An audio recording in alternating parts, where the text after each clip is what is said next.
Gentrification is like a double-edged sword, sharpened by the economic growth on one side and slicing through the hearts of communities through the other.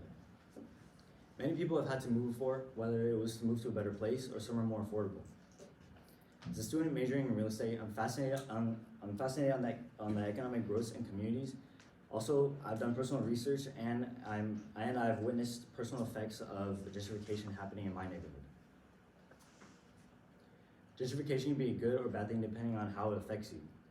Today I'll be talking about what gentrification is and the positive and negative effects of it. Gentrification is when lower income areas are changed by wealthier people, improving housing, attracting new businesses, while usually kicking out the original residents in the process.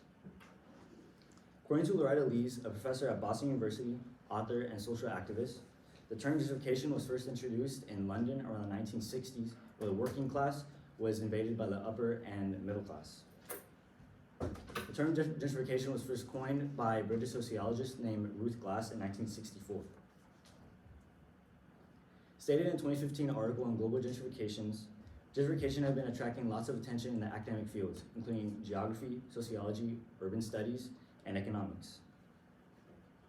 Gentrification is driven by many factors, including changing housing preferences, transportation improvements, and the desire of urban living by wealthier people. Gentrification is even happening locally in the Bay Area today. The Mission District in San Francisco is a well-known case of it. Here's a picture of a building in the Mission District showing a mural of Latin culture. The Mission District has historically been predominantly a Latino neighborhood with a rich cultural heritage known for its vibrant scene, diverse food, and close-knit community. Gentrification in the Mission District has resulted in skyrocketing housing costs. For the past few decades, this has made housing unaffordable for long-term residents. Now that we've explored the definition of gentrification and its historical origins, let's talk about the positive effects that comes from it. Gentrification can also introduce residents from diverse backgrounds to neighborhoods, creating opportunities for social connections. With a rise in property values and economic activity, gentrification can generate increased tax revenues for governments and cities. These funds from these revenues can be used to invest in public services, infrastructure, and community development to help better different communities.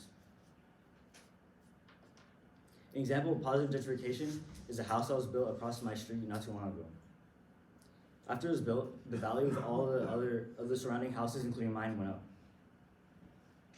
Having explained the potential economic and social benefits associated with gentrification, it's clear that the process creates positive changes to neighborhoods.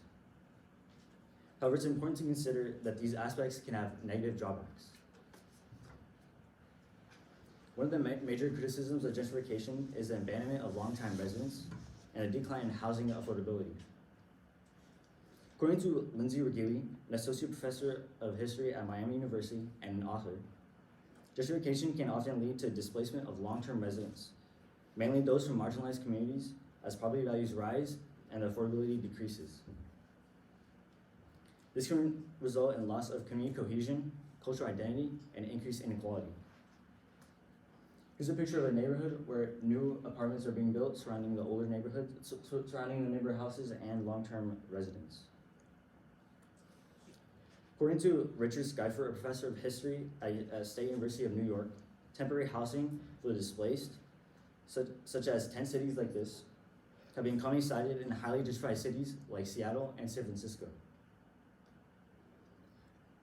These disadvantaged residents may face limited education as well as limited healthcare. As neighborhoods gentrify, new businesses that cater to wealthier clients often replace older businesses. This can lead to closure of small businesses, loss of jobs, and decrease in economic opportunities. Gentrification can also create social tensions from the new and older residents. This can be fueled by differences in income, different backgrounds, and different interests. In conclusion, gentrification is a complex process with both positive and negative effects going to communities. While it can bring economic growth, job opportunities, and cultural diversity, it can often lead to displacement of long-term residents, increased inequality, and loss of community cohesion. Gentrification can be a good or bad thing depending on how it affects you. Gentrification is not going away anytime soon, and I'm interested on how the economy will work to create neighborhoods that benefit all residents. Next time you go outside, look around and see if your neighborhood is being affected by gentrification. Thank you.